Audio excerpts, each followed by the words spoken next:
Pro Group Management. Workers' comp that works for you. This is 7 at 7 from the Las Vegas Review-Journal. Good evening, I'm Jen Ah. Thanks for joining us on 7 at 7.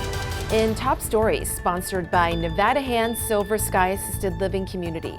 Learn more at nevadahand.org. A patient at University Medical Center reportedly stabs 2 other patients inside the hospital, killing one.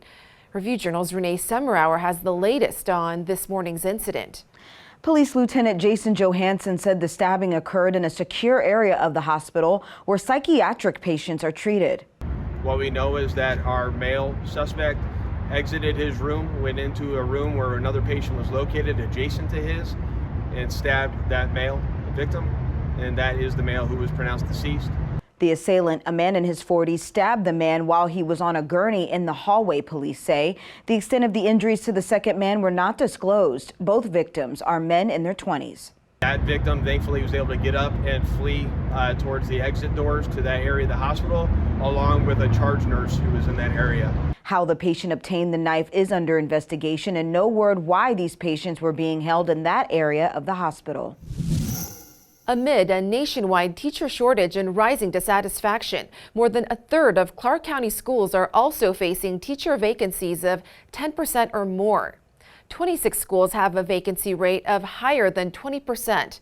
According to the National Education Association of Southern Nevada, this could mean larger class sizes and cuts to extracurricular activities. There are concerns that without enough staff and adults on campuses, that teacher to student ratio is going to be off. And there are concerns about how that's going to impact student behavior and worsen some of the safety issues that we've already been seeing this year. Solutions being discussed tonight include advertising the recent $7,000 starting pay bump and other incentives. And the U.S. Supreme Court strikes down a restrictive gun law today, a major ruling for gun rights, the first time in more than a decade. This 6-3 decision is expected to allow more people to legally carry guns on the streets of large cities, including New York and LA.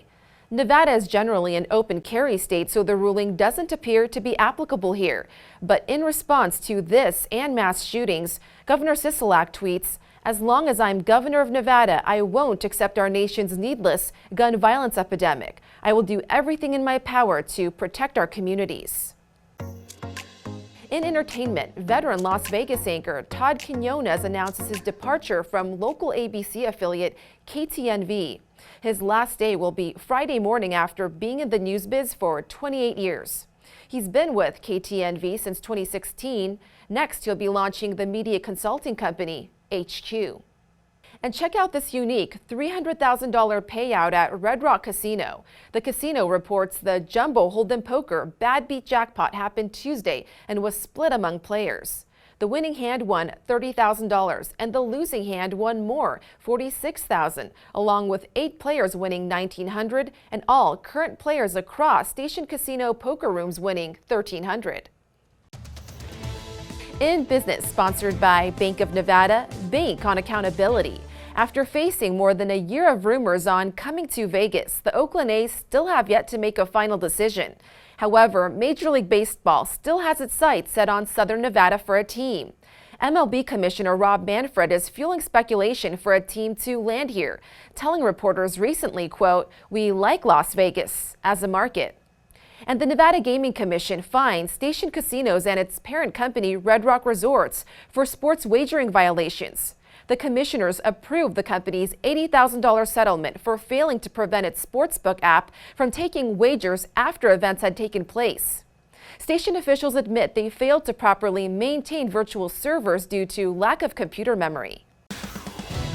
In weather, sponsored by Star Nursery, your garden's partner for every blooming thing. For flash flood season, officials are reminding you of the dangers of littering. Debris can get washed into storm drains and wind up in Lake Mead, our source of drinking water. Actions like picking up after pets and putting lids on trash bins can go a long way. Report violations to Clark County's Fix-It app. Now a look at your weather board. A hot and possibly drizzly night with temps still in the high 90s and 15% chance of rain along with some winds. The storm should clear out in the next hour or so. On Friday, you can expect sunny skies with a high of 104 and low of 79 degrees with some breezes. Then much of the same through the weekend and beyond. Sports brought to you by Station Casino's STN Sports. Download the app today. Talks of the Oakland A's relocating to the Las Vegas Valley have been underway for more than a year now. So with Las Vegas native and Colorado outfielder Chris Bryant rehabbing with the Rockies AAA team, who are playing the Aviators this week, Bryant was asked his thoughts on if his hometown could handle Major League Baseball. Oh yeah, absolutely. It would have to be indoors. Obviously, it's a little warm here in the summer, but I think this would be a great spot for it. Obviously, the reception with the Raiders and the Knights, that's been really good. Yeah, it would be really cool to have a team here. I don't know if it'll happen or when it'll happen, but I hope it's number one on the list. Sports betting sponsored by Las Vegas Paiute Tribal Smoke and Cigar Shop. Caesars Sportsbook has posted 10 regular season win total matchups between NFL and NCAA football teams. USC is a minus 125 favorite to have more wins than the Raiders, a plus 105 underdog. All the matchups are pick'em and include the Rams versus Georgia, Buccaneers Alabama, Chiefs Ohio State, Patriots Notre Dame, Dolphins Miami, Steelers Pittsburgh, and Bengals Cincinnati. For more details, read Todd Dewey's column at lvrj.com. In Health, sponsored by Boulder City Hospital. We're here for you when you need us. Clark County is reporting fewer COVID hospitalizations this week as vaccines roll out for kids as young as 6 months old. The state's data shows hospitalizations in Clark County decreased from 351 last week to 338. Experts say hospitalizations are now a better indicator of COVID's impact on the community. At the same time, with around 67% of the population fully vaccinated against COVID, Wallet Hub's list for the safest states during the pandemic ranks Kansas as the safest city. Nevada, unfortunately, ranks 49th, looking at key metrics including transmissions, hospitalizations, and deaths.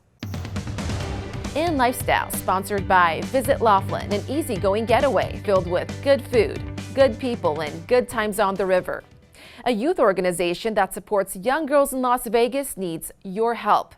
Teaching and uniting ladies to inspire positive success, known as Tulip, celebrates courageous young women and girls. Overwhelmed by a lack of resources, they've only sold 75 out of 200 tickets for their Mentoring Under the Moonlight Scholarship Awards banquet this Sunday. We have all of these different programs that do amazing work in the community. It would be awesome if more people in the community came out to celebrate and see who wins. This Mentoring Under the Moonlight event starts June 26th from 6 to 9 p.m. at the Plaza Hotel and Casino. Tickets are $125 at eventbrite.com. Thank you for watching 7 at 7. If you have a Roku device, just search Review Journal to download our channel. Watch Las Vegas breaking news streaming live on your OTT device. We'll see you tomorrow for more 7 at 7. Review Journal Studio, sponsored by Adam Kuttner. Get the maximum settlement as quickly as possible. This 7 at 7 update, sponsored by Pro Group Management. You're watching 7 at 7 from the Las Vegas Review Journal.